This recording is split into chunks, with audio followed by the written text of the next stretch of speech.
ఓం నమః శివాయ. ఓం నమో నారాయణాయ. ఓం శ్రీ స్వర్ణాకర్షణ కాల భైరవాయ నమో నమః. ఓం నరదృష్టి నివారణ సంచిత కర్మ ప్రారబ్ధ కర్మ ఆగమిక కర్మ దగ్ధ నివారణ తులాభార కాల భైరవాయ నమో నమః. ఓం కాళకాలాయ విద్మహే కాళాతీతాయ ధీమహి తన్నో శ్రీ స్వర్ణాకర్షణ కాల భైరవ ప్రచోదయాత్. హరి ఓం. మా ఛానల్కి స్వాగతం. చూస్తున్న వీక్షకులకు ప్రేక్షకులకు ప్రియ కాల భైరవ భగవద్బంధులకి స్వాగతం పలుకుతూ మమ్మల్ని ఎంతగానో ఆదరిస్తూ ఉండబడినటువంటి ప్రియ సోదర సోదరీమణులకు, ఆధ్యాత్మిక వ్యక్తులకు, జ్యోతిష్య అభిమానులకు, సనాతన ధర్మ సంరక్షకులకు అందరికీ కూడా కార్తీక మాస అమావాస్య శనివారం ఆదివారంతో కూడుకున్న అమావాస్య సందర్భంగా ఎలాంటి విధి విధానాలు పాటించాలో ఈ వీడియోలో సవివరంగా సంపూర్ణంగా తెలుసుకుందాం.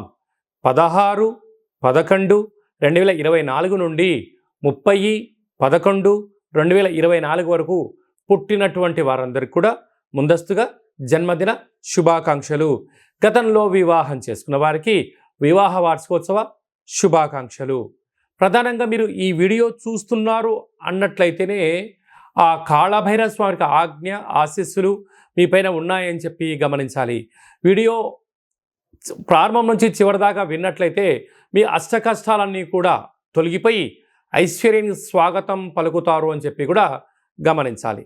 ద్వాదశ రాశుల్లో గ్రహ గమనాన్ని ఒకసారి వీక్షింపచేద్దాం.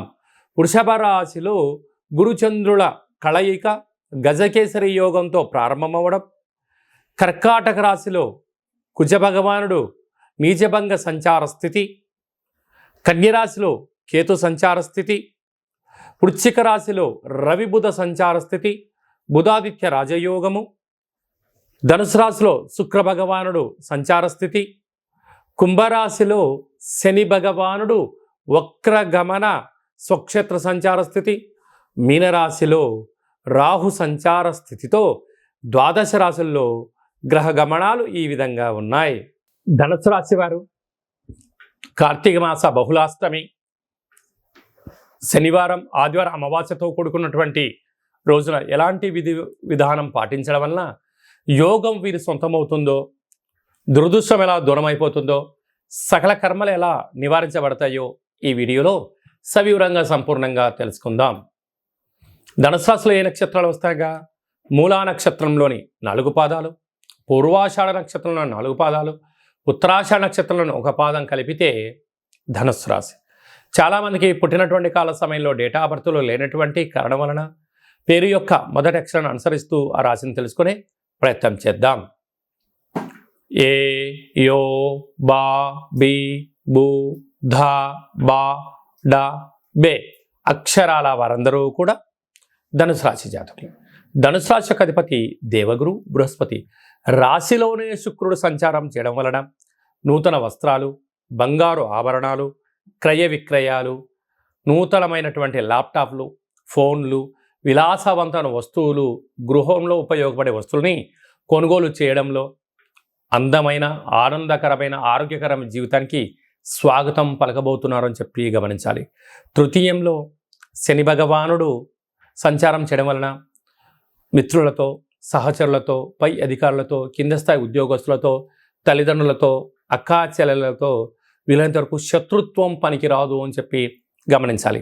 అర్ధాష్టమ రాహు ఎక్కువ శాతంగా అధికంగా ఆలోచించడం, ఎదుటి వ్యక్తుల యొక్క భవిష్యత్తులో అనేక రకాల మార్పులు కలుగుతున్నాయి, నా జీవితంలో ఎందుకు మార్పు కలగట్లేదు అనేటువంటి తీవ్రమైనటువంటి ఆలోచన చేయడం వల్ల నరాల బలహీనత, కంటి సమస్య, వెన్నెముక సమస్య, శరీరంలో రక్తంలో మార్పులు, దీర్ఘకాలికమైన వ్యాధులు వచ్చే అవకాశాలు ఉన్నాయి. కనుక వీలైనంత వరకు నదికి సమస్యకు దూరంగా ఉండి తీరాలట. కారణం ఏంటంటే నది ఎప్పుడు ఎలా ప్రవహిస్తుందో తెలియదు, సమస్య అనేది ఏ మూల నుంచి ఎలా పొంచి ఉంటుందో రెండు కూడా తెలియదు. కనుక మనం కాలానికే వదిలేసి మన పని మనం ధర్మబద్ధంగా చేసుకుంటూ పోతూ ఉంటే నదిలో నీళ్ళు వస్తూ ఉంటాయి, పోతూ ఉంటాయి, అలలు వస్తూ ఉంటాయి, పోతూనే ఉంటాయి, సమస్యలు వస్తూ ఉంటాయి, పోతూ ఉంటాయి. కానీ మనోధైర్యం, సంకల్ప బలమే మనల్ని విజయానికి తొలిమెట్లు కలిగిస్తాయని చెప్పి గమనించాలి. 6వ స్థానంలో గురు సంచార స్థితి ఉండడం వలన విద్యలో, ఉద్యోగంలో, పెట్టుబడులలో కొన్ని నూతనమైన కార్యక్రమం ప్రారంభించాలి అనుకుంటున్న కాల సమయంలో మన దగ్గర ఉండబడిన సమయం, ధనానికి, సమయానికి అనుకూలంగా పెట్టుబడులు పెట్టుకోండి. ఎక్కువగా ఆలోచించి ఎక్కువ పెట్టుబడులు తీసుకురావడము, అధిక సమయాన్ని పెట్టడం వలన అనుకున్నంత విజయం రాకపోతే అప్పుడు నిరాశ, నిస్పృహ, అనేక రకాల ఇబ్బందులకు మీరే కేంద్ర బిందువు అవుతారో అని చెప్పి గమనించాలి. అష్టమంలో కుజుడు నీచభంగ రాజయోగంలో ఉండడం వలన మీ జన్మ నక్షత్రం రోజున అష్టమి, చతుర్దశి, అమావాస్య తిథుల యందున దూరవాయు జల ప్రయాణాలు పెట్టుకోవద్దు. యంత్రాలతో, ఆయుధాలతో చెలగాటమాడవద్దు.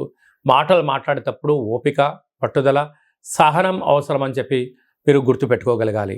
కనుక ఇలాంటి కాల సమయంలో ఈ ఆదివారం అమావాస్య సందర్భంగా ఒక పసుపు రంగు జాకెట్ పీస్ని తీసుకొని, ఇలాంటి క్లాత్ను, చీరను తీసుకొని అందులో నవధాన్యాలను కొద్దిపాటి ఎక్కువగా శనగలను కానీ శనగపప్పు కానీ వేసి ఈ యొక్క వెన్నతో దీపం పెట్టి భగవంతుడికి యథాశక్తిగా షోడశ ఉపచార పూజ కార్యక్రమం చేసుకొని దానం చేయడం వలన యోగం కలుగుతుంది. పక్షులకు వేయడం వలన ఐశ్వర్యం కలుగుతుంది.